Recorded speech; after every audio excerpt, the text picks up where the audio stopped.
Dear Federal Government, I'm a registered Democrat and have been so since I was old enough to vote. I hold personal beliefs about things that differ from my greater good common sense understanding. I'm pro-choice, for instance, even though I believe that abortion is wrong. I also believe that the entire world would be better off without guns. And I believe that if our country completely disarmed, that the murder rates in America would decline rapidly. Ease of access in moments of passion results in many unnecessary deaths, murders, and suicides alike. People who say that these things would happen either way are fooling themselves, mostly because they don't want to give up their rights. Sure, murder would still happen. Suicide would still happen. But the point is, less. Much, much less. So it might surprise you to learn that I stand strongly for the Second Amendment. It might also surprise you, federal government, that it's entirely your fault. Let's take a read, shall we? A well-regulated militia, being necessary to the security of a free state, the right of the people to keep and bear arms, shall not be infringed. I used to be a pretty big believer that this particular amendment had outlived its original meaning. After all, when was the last time America had militias? Like the 90s? And the day I saw this commercial, I pretty much stood up and applauded. Excuse me. Hey! Hey!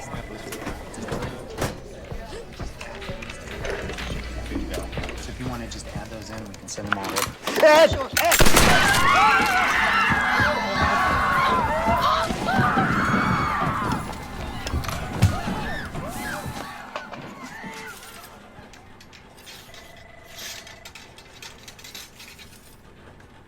Seems legit.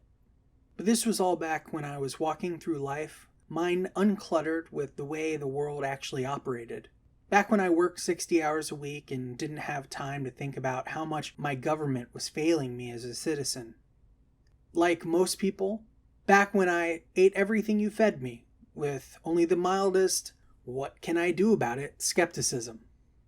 But then I got time, and not only did I start to research national and world news in general, but I decided to dust off my brain and actually think about things.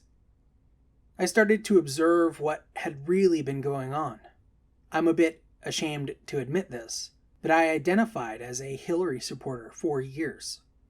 Bill Clinton was the president back when I was an idiot teenager, so I thought he was awesome, and I figured that Hillary would just be more of the same.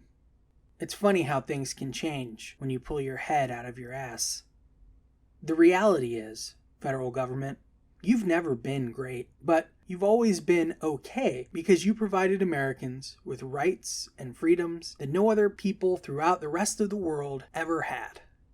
The politicians running the day-to-day have always been mostly crappy, but the Constitution and the Bill of Rights still stood strong in the favor of the people. Good laws created by men who knew about real oppression and tyranny. So what's the argument on the Second Amendment? What did I learn that changed my mind? For one, I started to look at the big picture. Everyone in history has lived under the impression that this is how the world at large is and will always be. And then one day, a bunch of strange talking men in armor march in and say, "This is the place Jesus was crucified. It belongs to the Roman Catholic Church. God told us so." And then for almost 200 years, your whole world is war and death and suffering in the name of rivaling gods. One day, a guy gets it in his head that he can fix everything, and he convinces his people that he can do it. And he gets into power and sends all of Europe into years of war, murders millions, all in the name of progress. Few saw it coming, but especially not the citizens. They saw such atrocities that our whole species would never be the same. And then, one day soon after that, in order to end the war that has claimed so many lives, A country drops a bomb on another country that completely shatters our perception of the term devastation. The state of the world is again redefined. War after war declared by you, federal government, for reasons that made sense to you and rarely anyone else.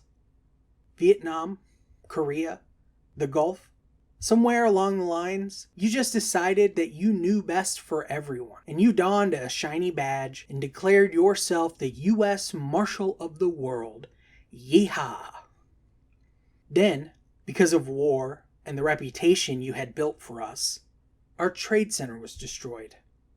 Not with guns, but with box cutters and airplanes. The greatest country on earth brought to its knees by a handful of men. All bets were officially off. And what was your response, federal government? More war. Evil begets evil. So you invade a country that had very loose ties to the terrorists, and you slaughter soldiers whose only crime was defending their home. You murder the man who was holding his country together and send the entire region into years of turmoil. And just to clarify, he was a terrible man who deserved to die. But it's pretty clear that it takes a terrible sort of man to keep peace in a place filled with people whose religion is built upon hatred of anyone and everyone who isn't a devout believer. And as the years pass, the children of those soldiers you killed come of age. The death of their fathers and mothers, combined with the beliefs of their religion, creates warriors for the caliphate that grows in the vacuum created by the toppling of a government that you found objectionable. You, federal government, you did this. You sent American men and women to be maimed or killed in a conflict that most people still can't understand.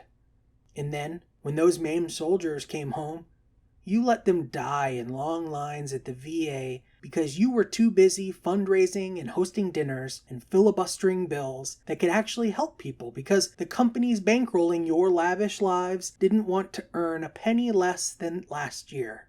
After all, rich people need their bonuses. All the while, you remain unrepentant because you have too many moving parts for any one person to take the blame. And after all of this, and a million other things I don't have time to mention, you have the audacity to take a tragedy like the massacre in Orlando, and instead of apologizing to the American people for creating the circumstances that led to the death of 49 innocent citizens, what did you do? You turned it into a partisan political issue. One half of you claimed it was all about guns. Gun control. Gun control. This would never have happened were it not for those evil Republicans refusing gun control. And the other half of you claimed it was all about Islam. Radical Islamic terrorism. Radical Islamic terrorism. This never would have happened if those evil Democrats just used the term radical Islamic terrorism. Federal government, don't you see how both of your parties completely missed the point? The real, serious point? We live in a world much larger than the United States of America, and there isn't a single other country that shares all of our values. What you should have done, federal government, is apologize to all of us for putting us at war with a radical culture to begin with. You should have apologized for creating the catalyst for attacks like San Bernardino and Orlando, instead of trying to turn us all on each other. You see, I don't trust a federal government that thinks it's okay to police the rest of the world. Because if you're willing to police strangers, you're definitely willing to police the ones you know. And when you take a tragedy as an opportunity to push it against an amendment, one of the very pillars that the roof of our government was built upon, I have to question your motives. This is what I know for sure. The most likely candidate to be our next president, Hillary Clinton, has more or less admitted that she would nullify the Second Amendment completely if she could.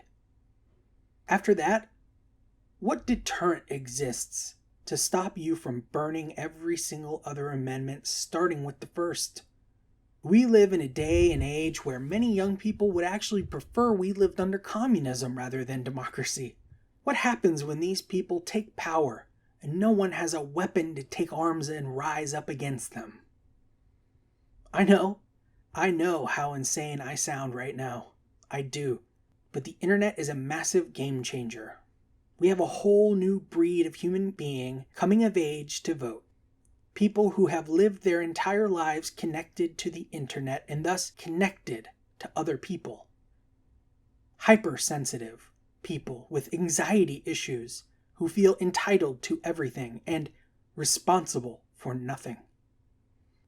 This next social justice generation could easily be the generation that we have to rise up against. So while I do absolutely hate guns and believe that the world should be rid of them completely, I also believe our forefathers knew what they were doing when they wrote the Second Amendment, and the First, and the Third, and all the rest. You can make new laws and change the way our society operates, but the reason we need the Second Amendment is so that we can be protected from you, federal government, because you have only proven one thing that we can trust. You can't be trusted. Get your shit together.